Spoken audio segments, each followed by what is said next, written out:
bem, meus amigos? Então vamos dar continuidade à nossa aula de Direito das Sucessões e continuando a matéria de Ordem da Vocação Hereditária, que na última aula nós tratamos brevemente aí do artigo 1829, falando principalmente do seu inciso primeiro, algum delineamento aí geral sobre ele, sobre alguns aspectos bastante importantes. Para somente recordarmos rapidamente, lembra só então que o artigo 1829 fala dessa sucessão legítima que se defere numa ordem própria e temos que a ordem inicialmente se dá para os descendentes em concorrência com o cônjuge sobrevivente. Mas esse cônjuge sobrevivente, ele não recebe todas as vezes, em todos os casos, aí a herança em concorrência com os descendentes. Mas ele vai ficar excluído se houver aí casamento com o falecido no regime da comunhão universal. Afinal, ele já terá recebido metade de todo o patrimônio, né, seja particular, seja já, quer dizer, aquilo que seria para os outros regimes, melhor dizendo, particular, seja aquilo que já é parte própria dele, né, que seria próprio num regime de comunhão parcial. Também não se admite na separação obrigatória de bens, que é aquela separação, então, que é imposta pela própria lei em determinadas hipóteses, e também no regime de comunhão parcial, se o autor da herança não houver deixado bens particulares, né? Afinal, como se tem como regra aí principal, geral, pelo menos aquela que é atendida pelo Superior Tribunal de Justiça, nós temos que somente os bens particulares é que entram no regime de sucessão. Então, primeiro você exclui a meação e daí os bens particulares serão aí sucessíveis das regras do direito da sucessão, tá bom? E eu trouxe para vocês justamente aquele problema, né, que vocês tiveram até que fazer para a convalidação da presença, a questão da separação convencional de bens, porque ela não está prevista no artigo 1829, inciso 1º, o que parece ser aí, inicialmente uma falha do legislador. Tanto que alguns doutrinadores defendem que, pelo sistema instituído pelo Código Civil, também a separação convencional de bens seria um caso de excepcionalidade, também presente no artigo 1829, inciso 1º do Código Civil, tá bom? Mas essa não é uma opinião aí que seja adotada pela maioria, porque não está na literalidade do código. Então, embora pareça uma incongruência no sistema, você não ter a previsão da separação convencional de bens também como uma exceção, afinal, as próprias partes quiseram, por meio de pacto antinupcial, não ter aí a partilha, né, o compartilhamento dos seus bens. Por que que agora na sucessão elas seriam obrigadas a tanto, né? Sendo que quando a lei impõe, ela também, no caso da separação obrigatória de bens, ela também impõe essa separação na sucessão. Então parece aí um equívoco legislativo inicial, né? Muito bem. Além disso, eu trouxe para vocês a ideia que a concorrência com o cônjuge sobrevivente também é uma concorrência com o companheiro, tá? Vocês precisam se lembrar disso, que a leitura aqui tem que ser feita também e companheiro sobrevivente por força da decisão do Supremo Tribunal Federal em 2 recursos extraordinários, o 646.721 e o 878.694, tá bom? E isso vai se desdobrar, agora falando especificamente na questão do companheiro, para nós já praticamente encerrarmos a discussão sobre ele, que ela vai se desdobrar também em outros efeitos constantes aqui, que eram próprios do cônjuge sobrevivente, tá? E o primeiro efeito que eu quero dizer aqui para vocês é aquele que está previsto inicialmente no artigo 1831 do Código Civil. Olha só o 1831. Ao cônjuge sobrevivente, qualquer que seja o regime de bens, será assegurado, sem prejuízo da participação que lhe caiba na herança, o direito real de habitação relativamente ao imóvel destinado à residência da família, desde que seja o único daquela natureza a inventariar.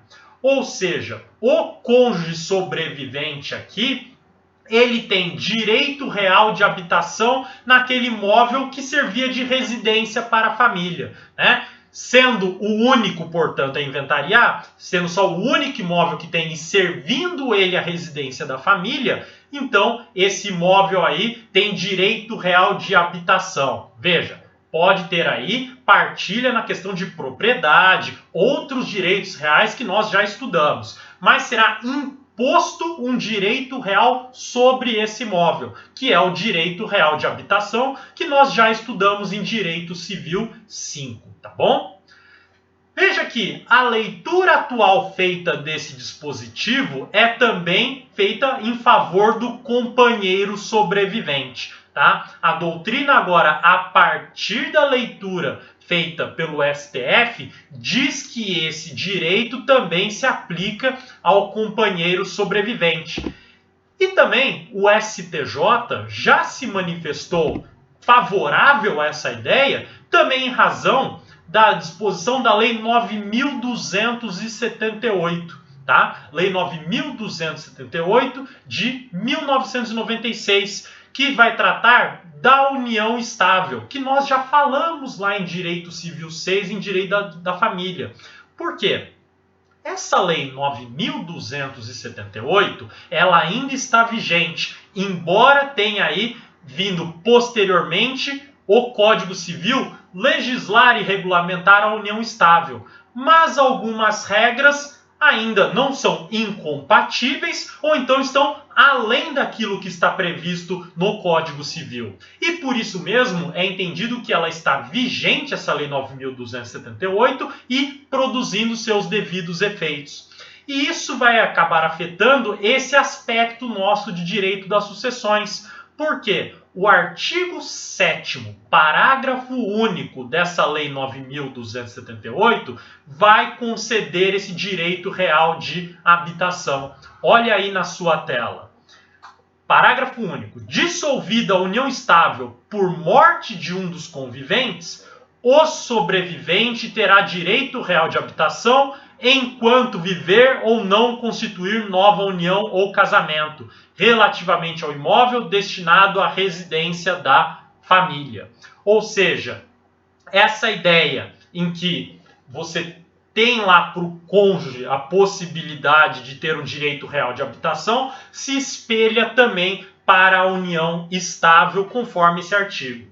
Mas veja que nós temos aí uma diferença peculiar sobre o artigo 7º, parágrafo único da Lei 9.278 e o Código Civil, que nós acabamos de verificar no seu artigo 1831.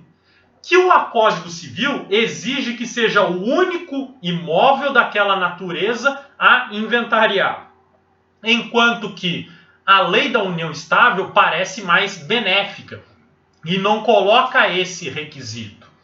Por isso mesmo que o STJ, vendo que é uma legislação específica sobre união estável e mais, sendo mais favorável, colocando menos requisitos para o direito real de habitação, vai admitir então a aplicação desse artigo 7º, parágrafo único, ao invés de fazer uma equiparação a partir do artigo 1831, como muitos doutrinadores fazem. Tá? Então, eu pelo menos compartilho dessa opinião legislativa, essa opinião jurisprudencial, de que, na verdade, o artigo 7º, parágrafo único, é que está regulamentando o caso da união estável, e não sendo necessário a aplicação aí do artigo 1831, conforme aquilo que foi decidido pelo STF.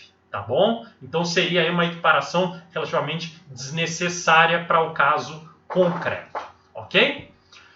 Muito bem, pessoal. Com isso, então, nós podemos partir agora para estudar as regras específicas dessa ordem da vocação hereditária.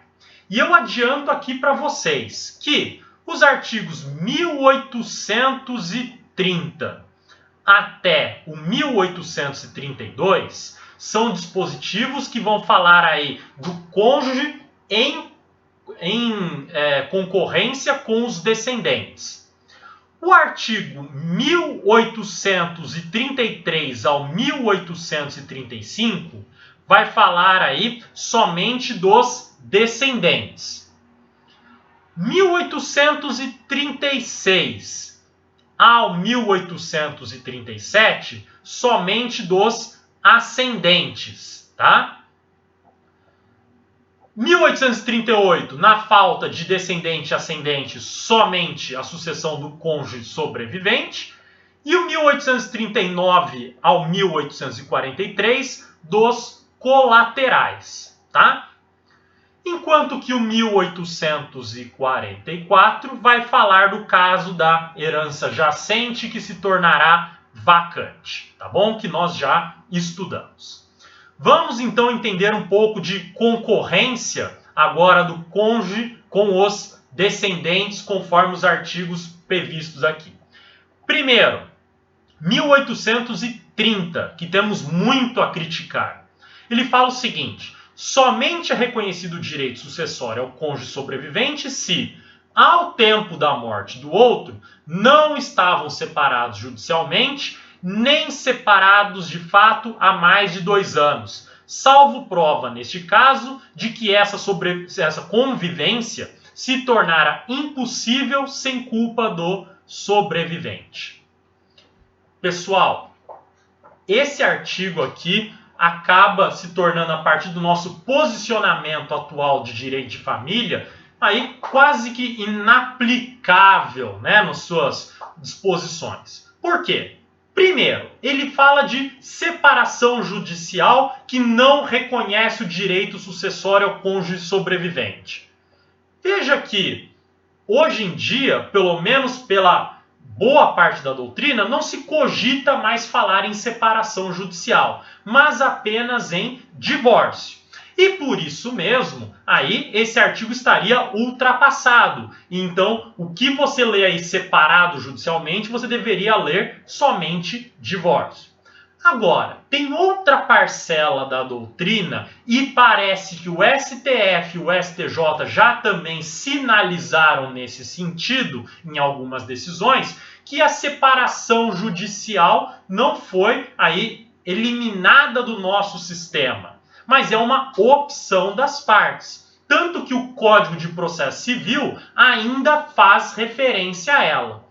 Nessas hipóteses, então, você poderia falar ainda de separação judicial e poderia salvar esse início do dispositivo legal. Ou seja, não é reconhecido ao cônjuge sobrevivente direito sucessório se ele estava já separado judicialmente do cônjuge morto. Então, para ele não tem direito à sucessão se ele já estava separado judicialmente. Se não, se você não considera mais que exista separação judicial, se eles já estivessem divorciados, né? E que daí você poderia fazer uma leitura aqui do pressuposto lógico, mesmo que você admita a separação judicial, que se a separação judicial já vai eliminar o direito sucessório, mais ainda o divórcio que exclui, como elimina completamente a relação conjugal, tá?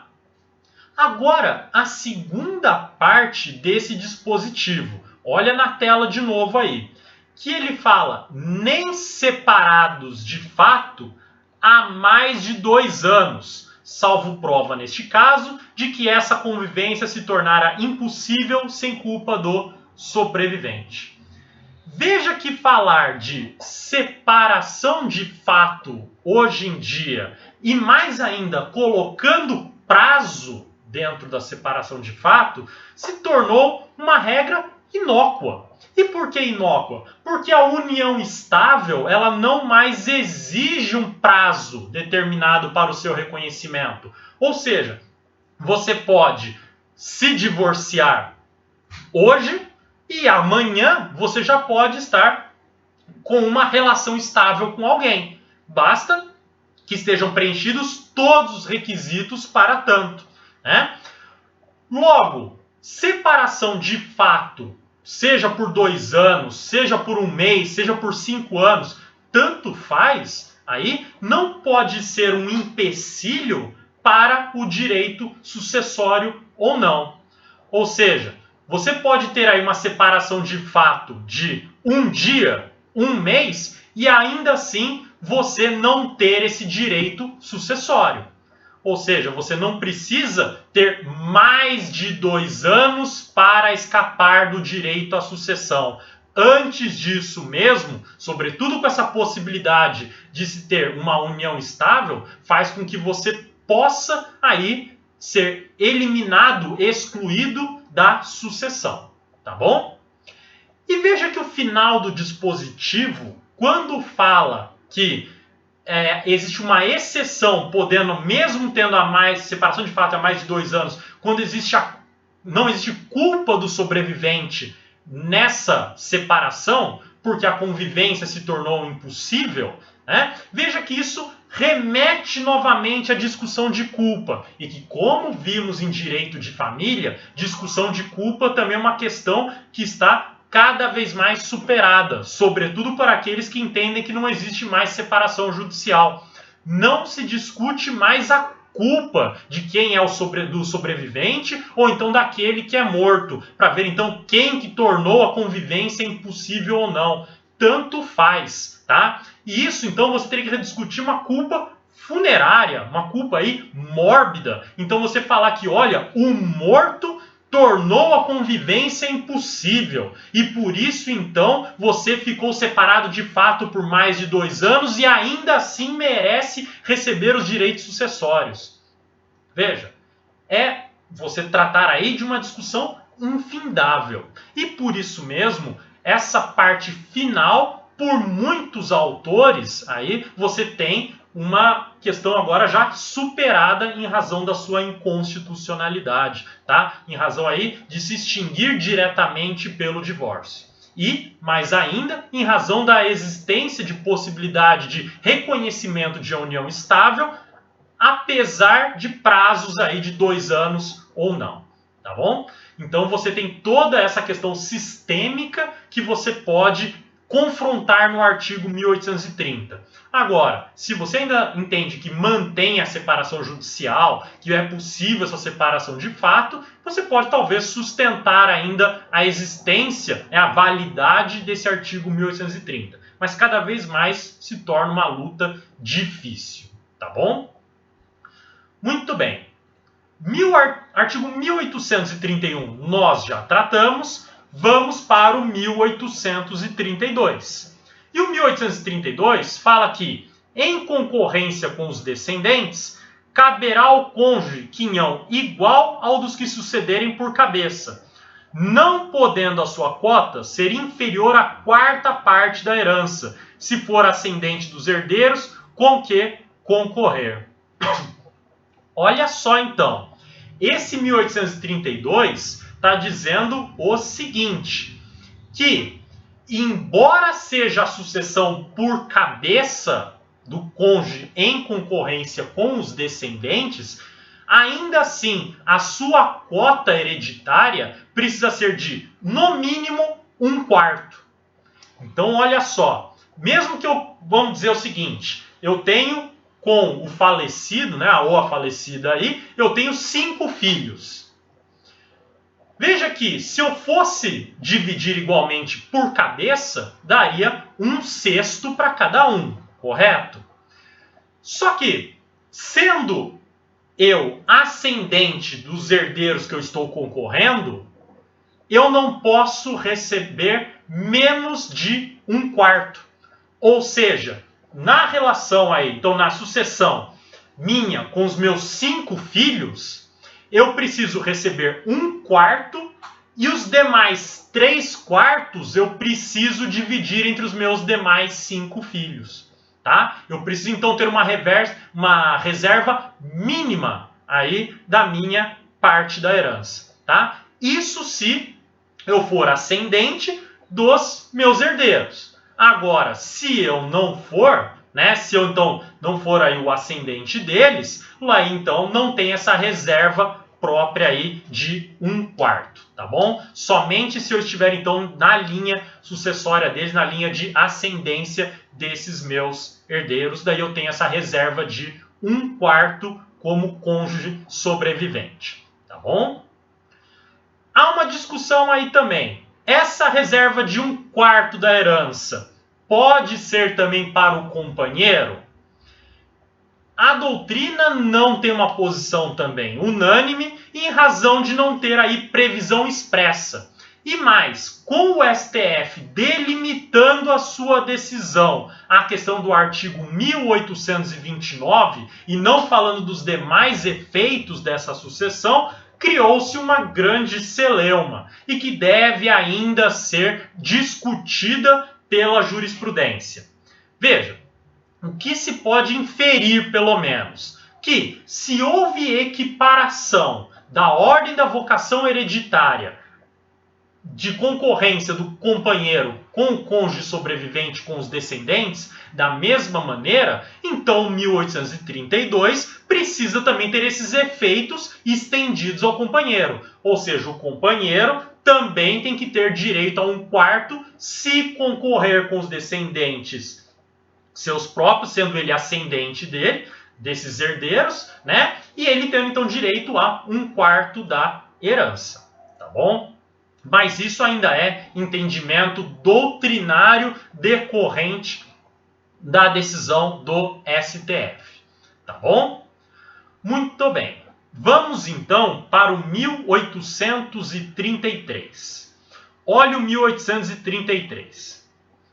Entre os descendentes, os em grau mais próximo excluem os mais remotos, salvo o direito de representação.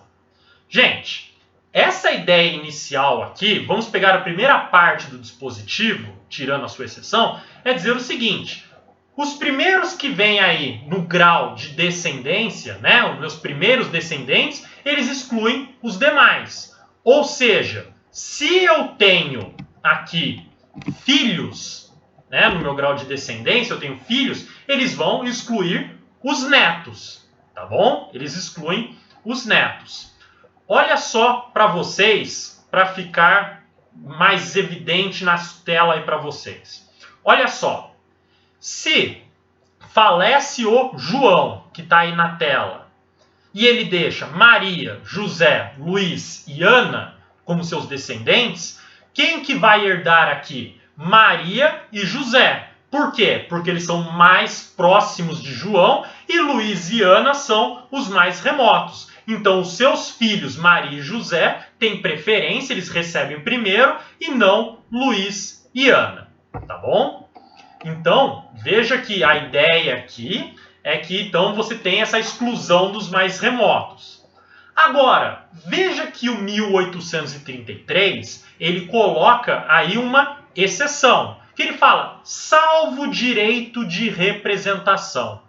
E o que é direito de representação?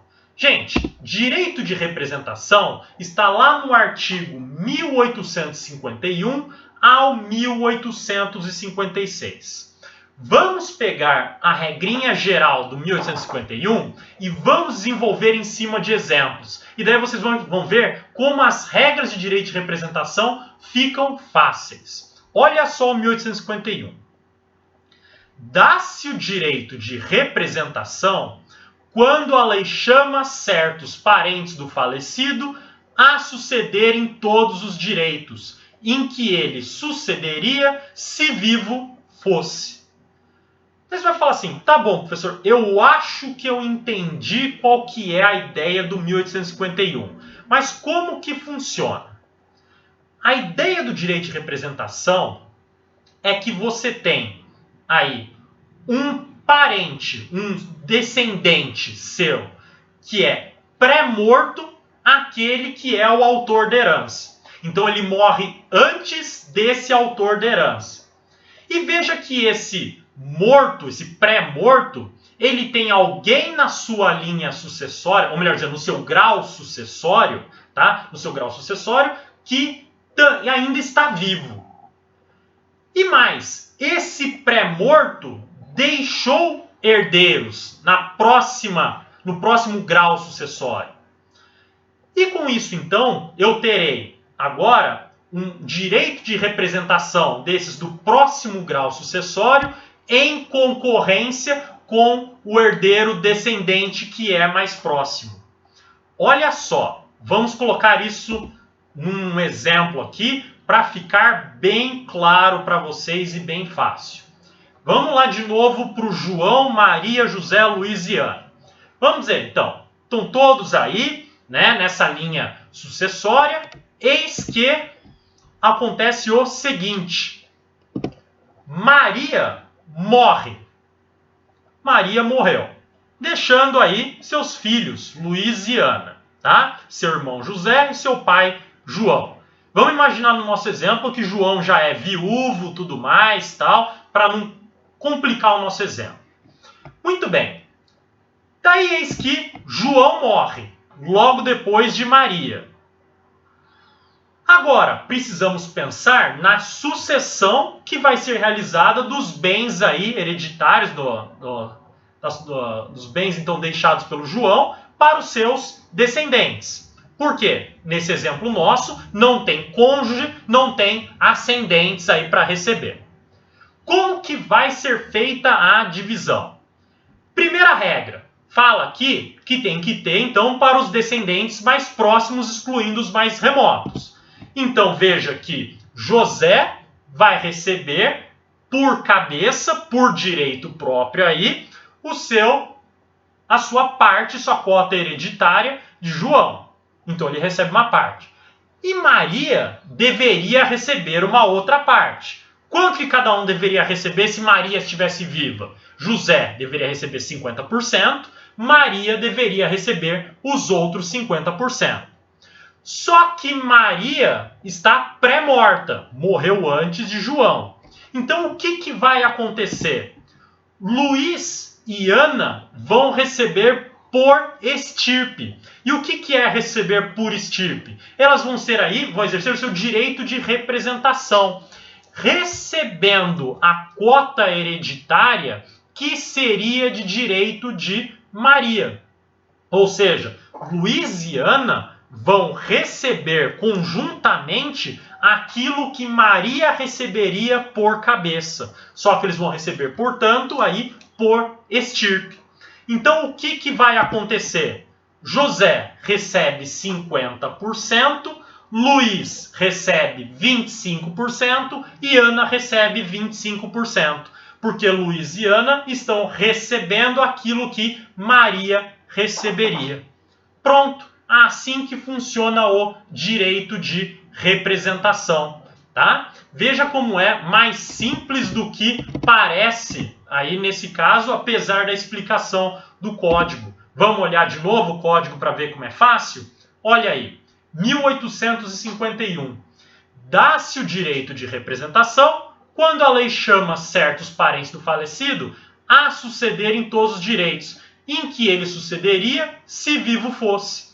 E voltando lá para o artigo 1833, entre os descendentes, os em grau mais próximo excluem os mais remotos, salvo o direito de representação.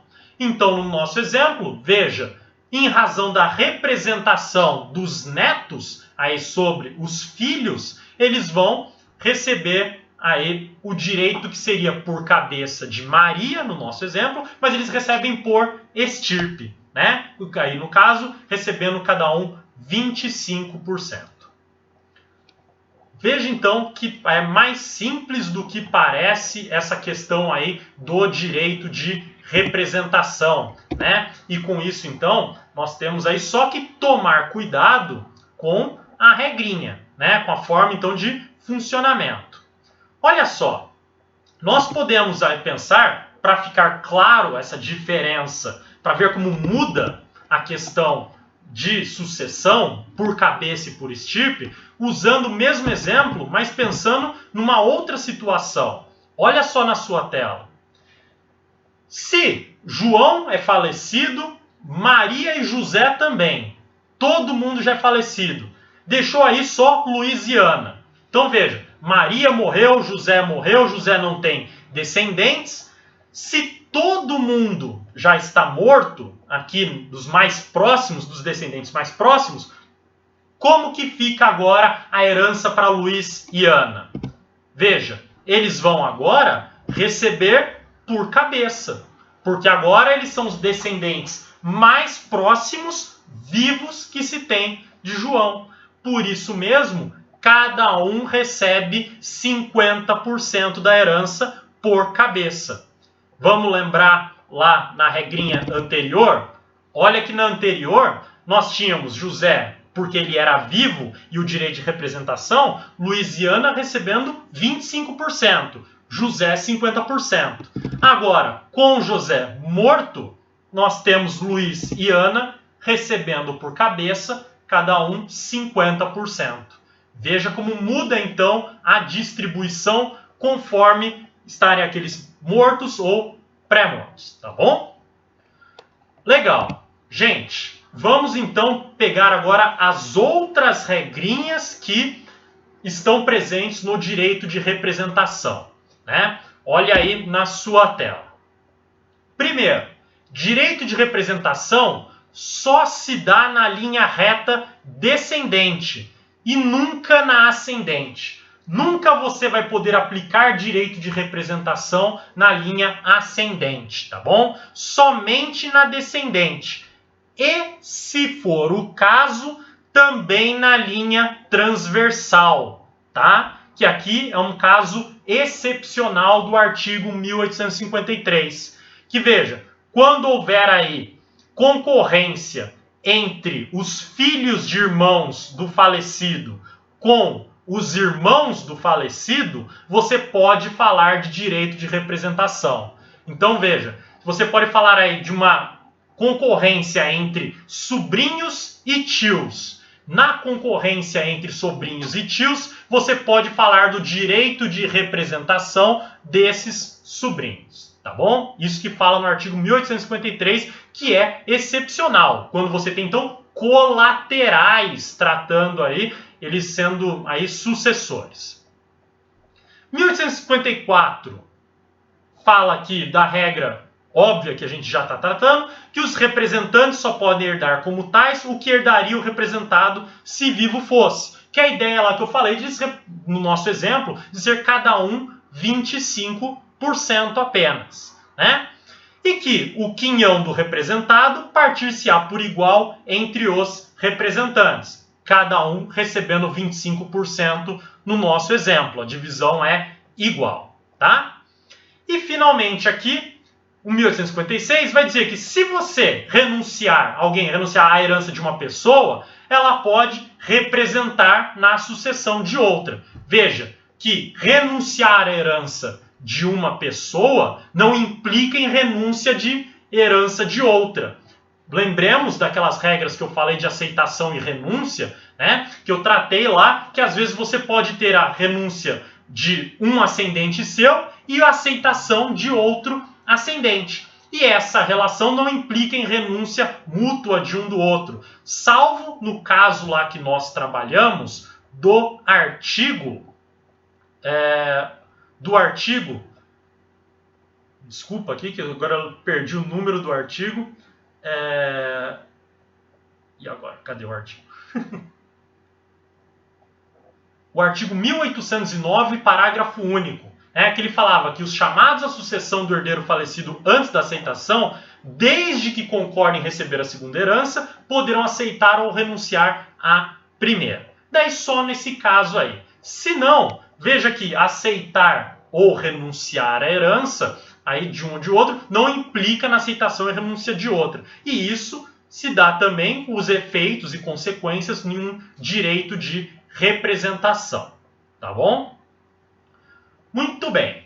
Daí voltando agora para o Código Civil. Olha só aí na tela para vocês no artigo 1834. Os descendentes da mesma classe têm os mesmos direitos à sucessão de seus ascendentes. Aqui o que ele está querendo dizer nesse 1834? Que cada um aí vai receber a mesma cota à parte, tá? A mesma cota hereditária. Tendo aí somente como implicações diferentes, no caso que a gente já falou, de direito de representação, e daí temos aí também a questão de, se houver concorrência com o cônjuge, que haverá uma cota reservada a esse cônjuge, tá bom? Muito bem. 1835 vai falar que na linha descendente, os filhos sucedem por cabeça e os outros descendentes por cabeça ou por estirpe, conforme se achem ou não no mesmo grau, tá? Aqui nós estamos tratando do mesmo problema e da mesma questão acerca da relação da representação, né? Vamos voltar lá para pensar no exemplo que eu tinha dado lá para vocês. Veja que os filhos diretamente eles tratariam de receber por cabeça, né? É o exemplo nosso inicial que eu tinha dado para vocês. O segundo exemplo que eu tinha dado para vocês aí, primeiro exemplo que eu tinha dado para vocês, perdão, em que então, se houve, olha aí na tela para vocês de novo, o falecimento de João, estando vivos Maria e José, cada um recebe por cabeça, né? E havendo aí o falecimento de apenas um deles, né? Nós temos então o recebimento da herança por estirpe. Então, podendo misturar aí a relação de ser por cabeça ou por estirpe em razão do direito de representação. E que vai depender, então, da configuração aí dos herdeiros sobreviventes para você definir se vai ser por cabeça ou por estirpe. Veja que eu falei aqui para vocês que, havendo a morte de todos esses, os netos receberiam por cabeça e não por estirpe. Tá bom? Muito bem. Daí, então, tratado esse dispositivo, né? Veja que o 1836 agora vai falar de outro aspecto. Tratado já sobre a questão dos descendentes, agora vamos ver como fica a concorrência do cônjuge com os ascendentes. Tá? E isso aí a gente começa a trabalhar a partir do artigo 1836. Tá? Olha aí na sua tela. Na falta de descendentes, são chamados à sucessão os ascendentes, em concorrência com o cônjuge sobrevivente. E aqui, veja que nós temos de novo uma regra específica nessa concorrência com o cônjuge sobrevivente ou até mesmo com o companheiro, se formos estender a regra da mesma forma como nós discutimos já anteriormente. Olha o 1837. Concorrendo com ascendente em primeiro grau, ao cônjuge tocará 1/3 da herança. Caber-lhe-á metade desta se houver um só ascendente ou se maior for aquele grau. Então, olha só, o que esse dispositivo do 1837 está dizendo? Traduzindo aquilo que ele está falando. Se o cônjuge concorrer com ambos os pais aí do falecido, ele tem direito a 1/3 da herança. Então, digamos, pai e mãe do falecido estão vivos e o falecido deixou um cônjuge sobrevivente. O cônjuge, então, agora vai ter direito a 1/3 e os 2/3 que sobrarem são dos pais. Agora, se existir somente um pai ou só uma mãe e um cônjuge sobrevivente, o cônjuge vai ter direito a metade da herança. Ou, se não tiver aí só um ascendente, mas for maior o grau de ascendência, ou seja, tiver avós, bisavós vivos do falecido, concorrendo com o cônjuge, daí então o cônjuge recebe metade da herança e esses ascendentes recebem a outra metade, tá bom? Então, cuidado com isso daí. Concorrência com o cônjuge. Se for com ambos os pais, o cônjuge tem direito a 1/3. Se for só um dos pais, metade da herança. Se for de grau superior, maior, também tem direito a metade, conforme o artigo 1837. Tá bom? Muito bem. Vamos voltar agora para o 1836 e entender os seus parágrafos agora. Olha só. Na classe dos ascendentes, o grau mais próximo exclui o mais remoto, sem distinção de linhas. Ou seja, lembrando daquela regra de direito de representação que eu falei para vocês, né? Não existe representação entre os ascendentes, ou seja, os ascendentes mais próximos já excluem diretamente os mais remotos, tá bom? Ou seja, olha só, cuidado com isso daí também, tá? Você não pode falar, por exemplo, em uma concorrência aí na herança, tá? Entre, por exemplo, os pais e os avós, né? Os dois ascendentes de graus diferentes aí, tá bom? Você não pode falar isso. Você tem que falar, então, que o grau mais próximo já vai excluir completamente o mais remoto. No caso, então, ter aí uma concorrência, entre aspas, entre os pais e os avós do falecido, quem receberá a herança serão os pais, estarão excluídos os avós. E veja que o final do dispositivo, ele fala sem distinção de linhas. Por quê? Você pode ter a sua linha paterna e a linha materna, tá? Tanto faz. Seja de um lado, seja de outro, você vai receber da mesma maneira. Ah, sobrou só o pai, seja da linha paterna, e daí tem os avós da linha materna. Somente o pai recebe. Ele mesmo sendo só da linha paterna, né, por ser o pai, mesmo assim só ele recebe. Da linha materna ninguém vai receber, porque tem um ascendente então mais próximo que é esse pai. Tá bom? Aí a gente vai para o parágrafo 2º. Olha o parágrafo 2º. Tá? Havendo igualdade em grau e diversidade em linha, ou seja, o que ele está falando aqui no começo? São, por exemplo, os pais mais um. Aí é, por exemplo, da linha paterna, outra da linha materna. Ou então, avós. Os avós podem ser da linha paterna e da linha materna. Tá? Então você tem graus aí, pais, avós, tataravós, bisavós, tataravós, etc. E linha paterna ou materna.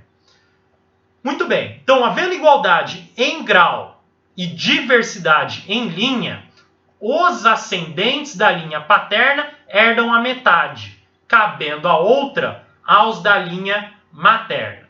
Tá? Vamos pensar de novo em um exemplo aqui para ficar bem fácil de entender esse parágrafo 2º. Olha só. De novo, temos lá o João. Só que agora ele tem como pai o Carlos, a mãe a Júlia, e o Carlos tem como pais, então, ou seja, os avós paternos, da linha paterna, então, do João é o Pedro e a Mariana, e da linha materna é o Felipe e a Suzana. Então, o que aconteceu aqui? O João, então, faleceu, e se fôssemos pegar a regra do parágrafo 1º, quem é que vai receber a herança? Carlos e Júlia. Porque aqui não estamos contando no nosso exemplo que exista cônjuge. Se existisse cônjuge, o cônjuge sobrevivente receberia 1/3 e Carlos e Júlia receberiam 2/3. Muito bem, mas aqui a gente está pensando que ele era então solteiro ou até mesmo viúvo. E ele então faleceu e agora, para o nosso exemplo, né, que cada um deveria ter recebido aí os 50% por cabeça, vamos pensar agora que ambos faleceram. Pronto, não tenho, então, ascendentes aí do 1º grau. O que vai acontecer? Pedro e Mariana e Felipe e Suzana, os dois casais aqui, cada um vão receber metade da herança. Ou seja, Pedro e Mariana recebem 50%, Felipe e Suzana recebem os outros 50%. É isso que está dizendo o parágrafo 2º. Então, havendo aí essa divergência, essa diferença, nós temos então que Pedro e Mariana recebem conjuntamente 50%, Felipe e Suzana 50%, tá? Vamos ler de novo o parágrafo 2º para ficar claro isso daí, esse funcionamento? Olha só aí na sua tela. Havendo igualdade em grau e diversidade em linha, veja, ambos são avós, né? Mas as linhas são paterna e materna.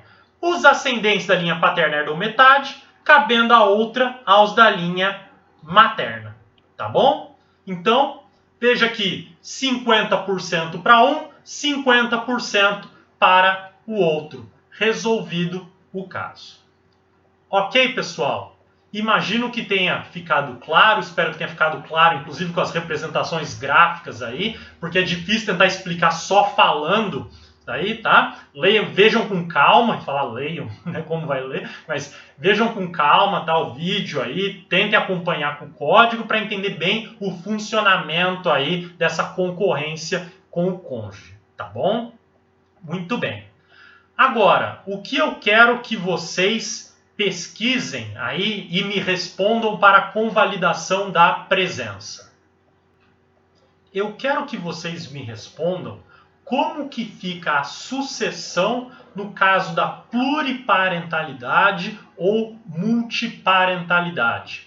Existe alguma diferença na caso da sucessão ou funciona da mesma forma? Tá bom? Eu quero então que vocês me respondam isso e vejam essa discussão à luz da decisão do STF, tá? Que o STF decidiu a matéria no recurso extraordinário, tá? Número 898060, tá? Então, recurso extraordinário 898060, que definiu aí a repercussão geral, era tema de repercussão geral número 622, tá? E já teve tese aprovada, tá bom?